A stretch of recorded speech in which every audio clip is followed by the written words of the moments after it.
우리 요한복음 10장 우리 말씀 묵상하면서 두 주에 걸쳐서 선한 목자이신 예수님에 대해서 같이 묵상했었지요. 특별히 이 두 번째에 해당하는 지난주에는 우리에 들지 아니한 다른 양들도 인도하셔서 한 무리가 되게 하시고 한 목자를 따르게 하시려는 그 주님의 마음, 우리가 함께 묵상했었습니다.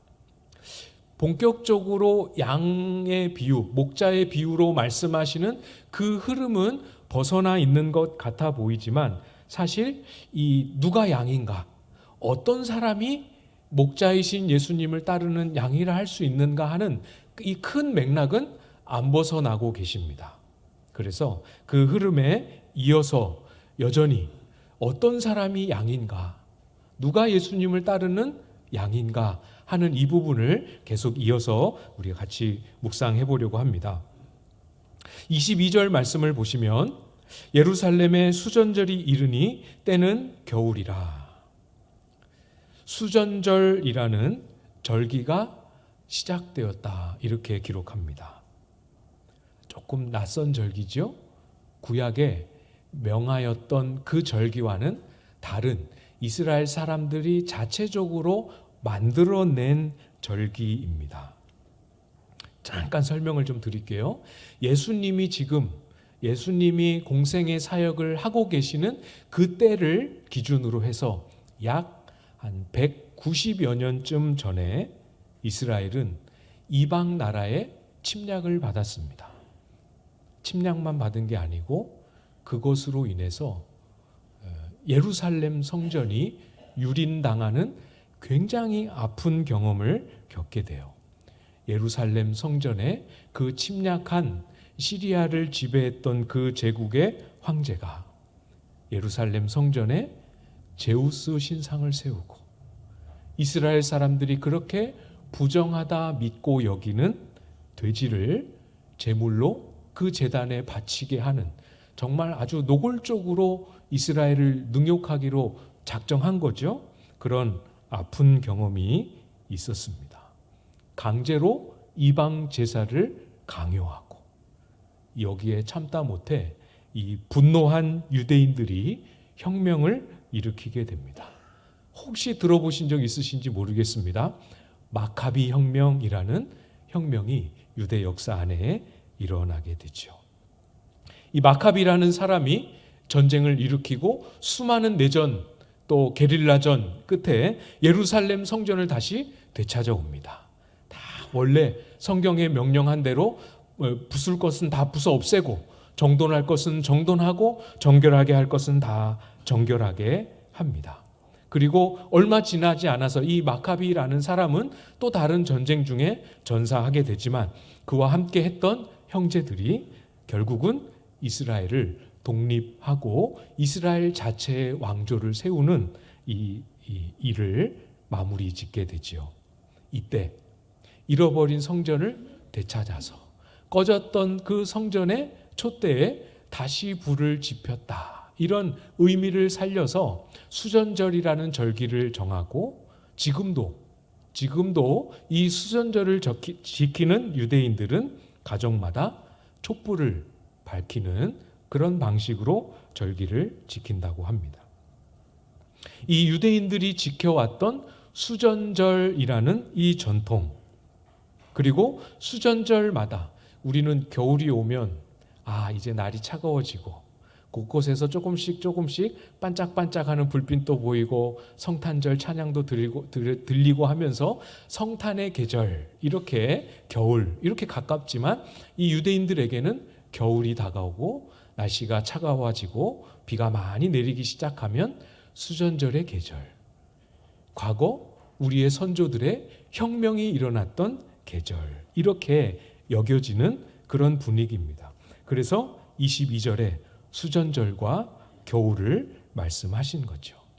이런 전통을 지키는 그 자체는 잘못된 것이다 라고 말할 수 없겠죠. 물론 구약에서 말씀하신 그런 절기는 아니기는 하지만 그렇다고 해서 그 조상들의 혁명의 과정을 기억하고 기념하는 것 자체는 잘못이 아닙니다. 그러나 큰 문제가 있어요.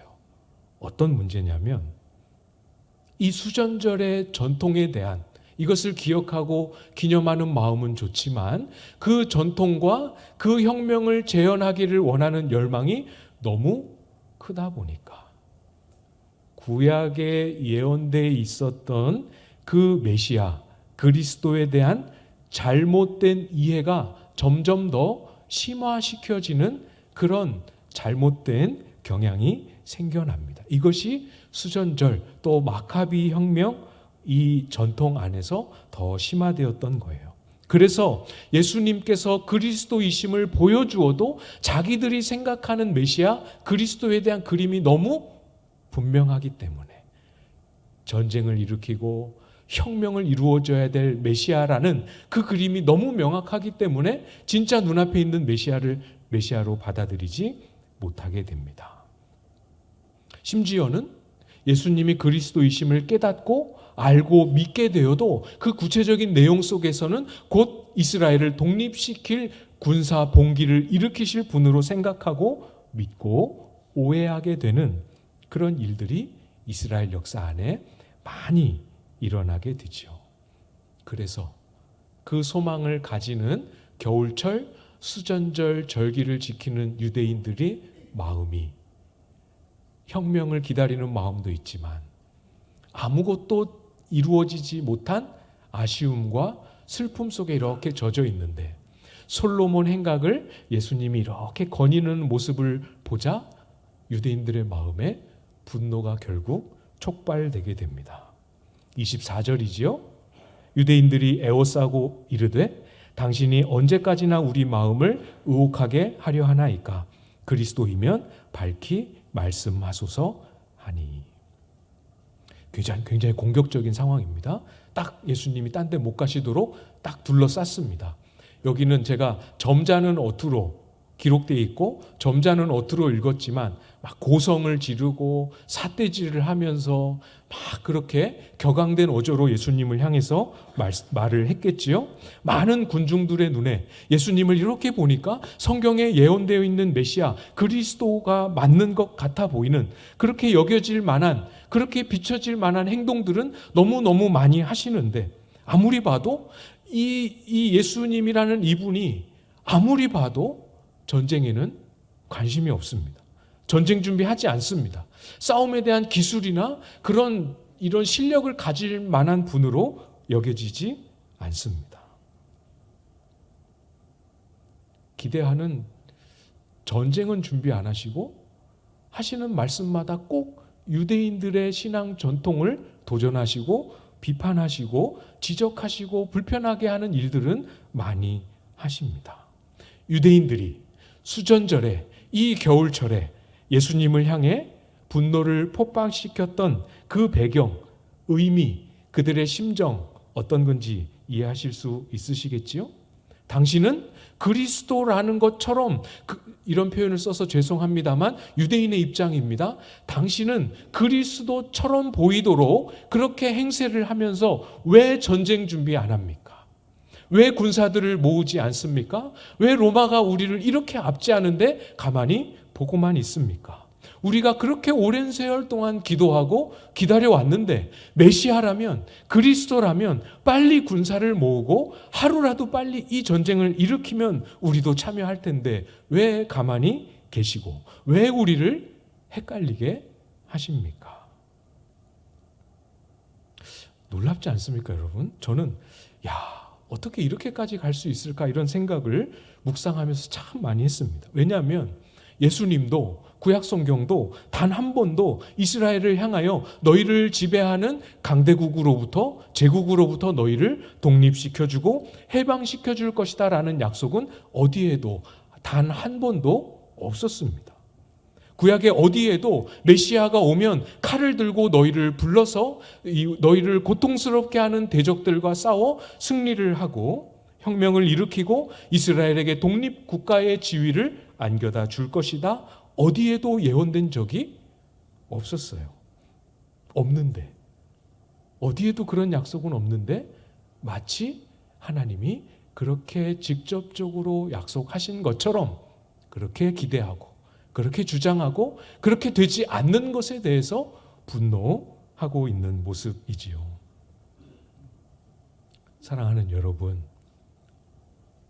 유대인들의 이 수전절과 같이 우리에게도 주님의 음성을 듣고 주님을 따라 살아가는 그 일에 방해가 되는 생각, 정면으로 걸림이 되고 거침이 되는 신념들 있지 않습니까? 한번 잘 내 마음과 생각과 행동을 되짚어 보십시오.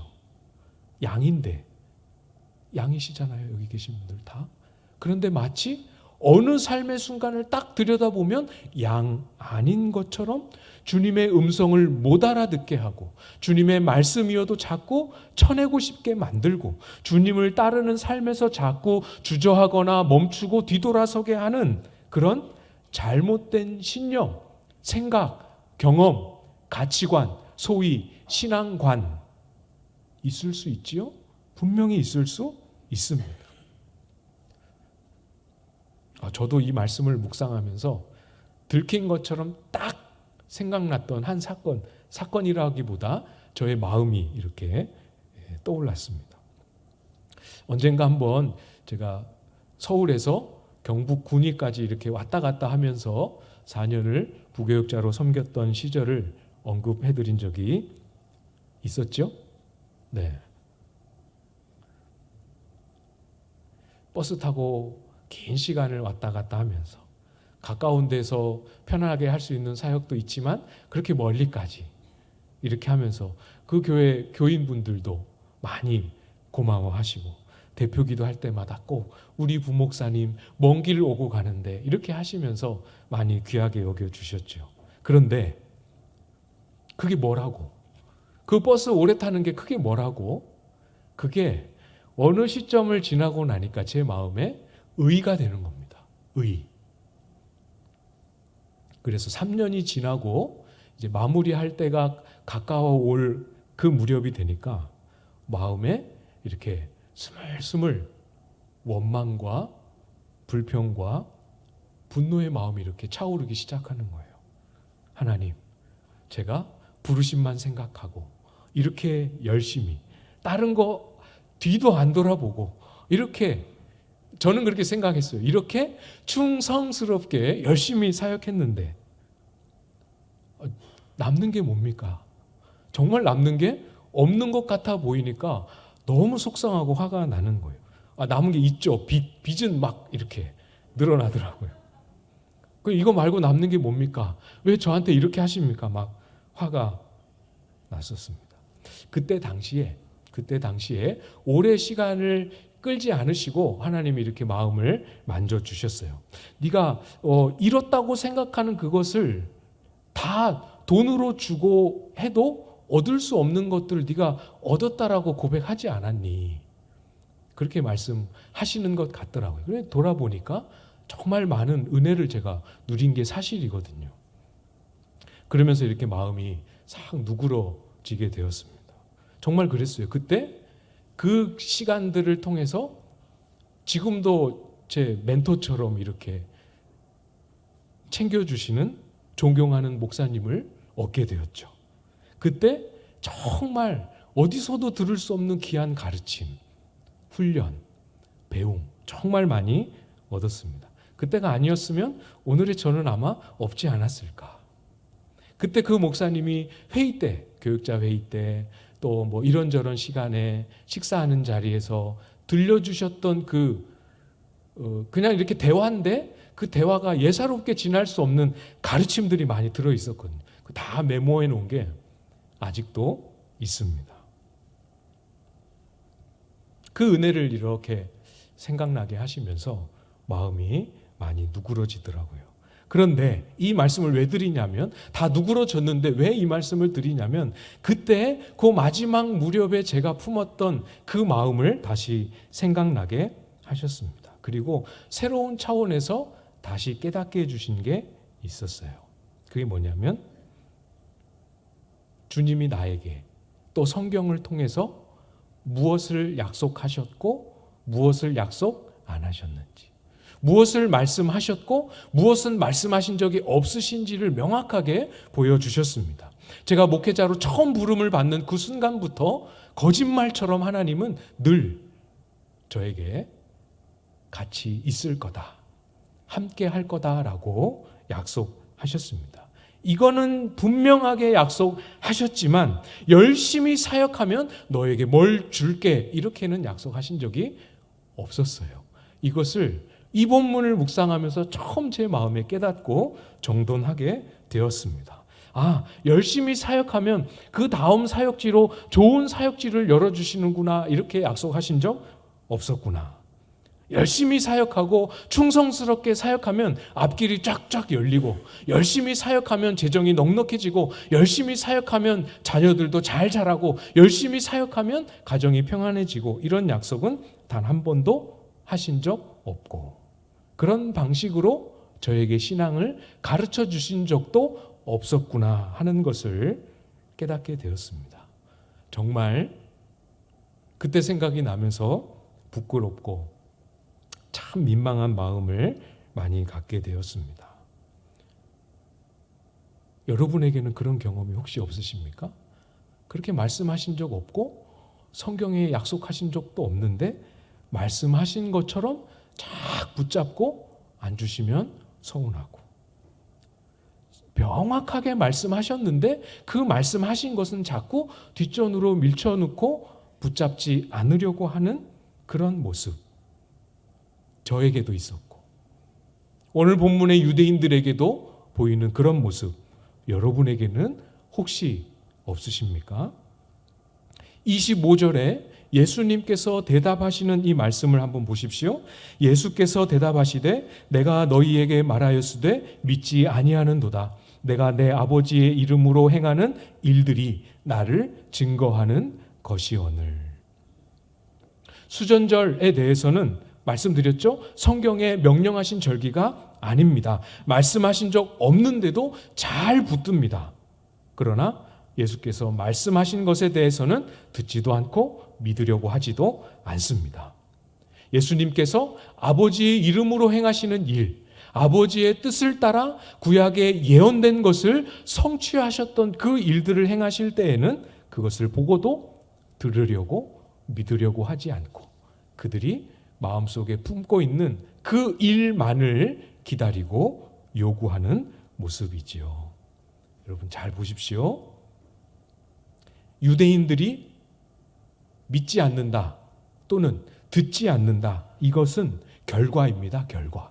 어떤 원인에서 파생되어 만들어지는 하나의 현상입니다. 사실은 유대인들 마음속에는 이미 주님이 말씀하신 적 없는, 성경에 예언된 적 없는 정치적 독립을 일으켜줄 메시아에 대한 그들의 집착이 마치 그들의 신앙인 것처럼, 소망인 것처럼, 성경적인 소망인 것처럼 그렇게 포장되어져서 고착되어 버렸습니다. 여러분은 어떠십니까? 어느새 내 신념이 가득해지고 어느새 내 생각과 내 경험과 내 판단만 가득해지고, 그래서 어느새 내가 원하는 것만 내 기도 제목이요, 내 기도의 내용이라는 그 틀 안에서 내가 원하는 것만 가득해져서 주님이 하신 말씀, 주님이 보이신 증거, 주님이 우리를 위해 행하신 일들과 아무 상관없는 길을 가려고 하는 그런 게 우리의 모습이지요. 잘 찾아보십시오. 틀림없이 작은 요소에라도 우리의 그런 모습이 있게 마련입니다. 예를 들어서 한번 생각해 볼까요? 예수님을 통해 처음으로 밝은 눈으로 세상을 볼 수 있게 되었던 그 사람, 기억하시죠?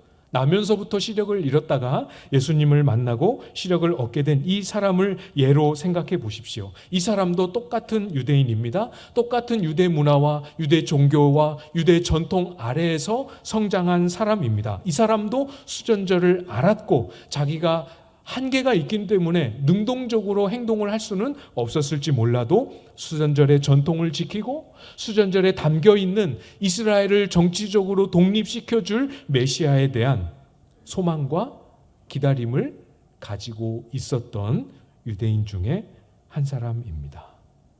그 사람 속에도 수전절은 있었어요.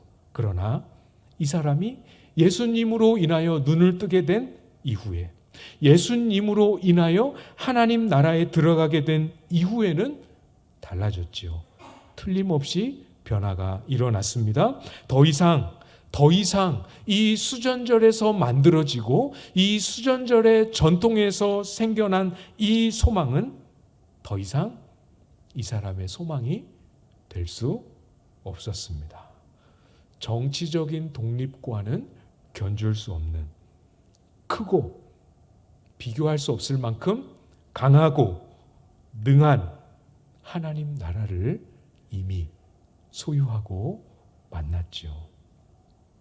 이제까지 가졌던 소망을 이게 아닌가 보다 하면서 억지로 내려놓고 그 텅 빈 마음에 불안해하고 염려하고 내 선택이 잘못된 것은 아닐까 걱정하며 좌절하는 것이, 그것이 하나님이 우리에게 기대하시는 신앙의 걸음이 아닙니다.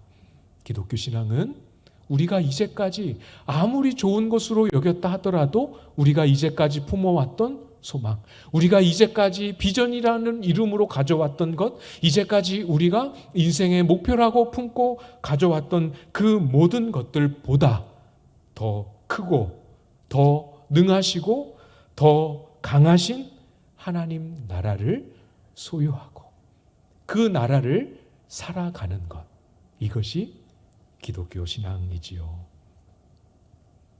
이 나면서부터 시력을 잃었다가 예수님으로 인하여 놀랍게 시력이 회복된 이 사람을 지켜본 목격자 유대인들 중에는 이미 마음에 믿음의 씨앗이 싹트기 시작한 사람도 분명히 있었을 겁니다. 그 마음에 정말 복잡한 생각들이 오고 갔겠지요. 아마 그 속에는 두려움이 있었을 것입니다. 수전절을 지키면서 꿈꿔왔던 메시아와 너무 다른 그분을 앞에 두고 있는데, 그것과는 너무 다른데, 아무리 봐도 그분은 하나님이 보내신 분이 맞는 것 같은데 그분을 향하여 전폭적인 믿음을 드리자니 내가 이제까지 믿어왔던 메시아에 대한 그림을 다 던져버리기가 너무 두렵고 자신 없고, 아무리 봐도 이분을 통해서는 전쟁이 일어날 것 같지 않고, 아무리 봐도 이분을 통해서는 로마의 압제로부터 벗어날 길이 없을 것 같은데, 그럼에도 불구하고 이분이 그리스도일 것 같은 그 마음의 움직임을 부인할 수 없는 그런 갈등과 그런 번민이 이 사람들 속에 있지 않았겠습니까? 주님을 처음 믿을 때만이 아니라 어제보다, 지난날보다 주님을 새로운 마음으로 조금이라도 더 본격적으로 주님을 따라야겠다, 이렇게 작정하며 우리의 삶의 걸음을 디디려고 할 때 우리는 자주 경험하게 되지요. 이렇게 가는 게 잘하는 거 맞을까? 너무 잘 안 되고 두렵고 자신 없고 그냥 하던 대로 하는 게 맞지 않을까 하는 마음에 많이 흔들리게 되지 않습니까? 여러분, 두려워하지 마십시오. 염려하지 마십시오. 이제까지 붙잡아 왔던 것을 주님 앞에서, 주님이 보이시는 그 말씀 앞에서 하나씩 내려놓는 이 선택이 지금에는 잘하는 게 맞나? 지금에는 두렵고 불안해 보일 수 있지만 그 선택이 오히려 매우 지혜롭고 매우 은혜롭고 오히려 잘한 선택인 것을 깨닫게 하실 날이 분명히 오게 됩니다. 분명히 옵니다. 기독교 신앙은 이런 거죠. 내려놓을 수밖에 없도록, 내려놓은 것이 얼마나 잘한 것인가를 깨닫도록 크고 능하시고 강하신 하나님 나라를 우리에게 허락하십니다. 이미 주시지 않았습니까? 이것을 예수님은 오늘 본문에서 영생이라고 말씀하셨죠. 28절 말씀입니다. 28절 말씀을 여러분이 한번 읽어 주시겠습니다. 28절 시작.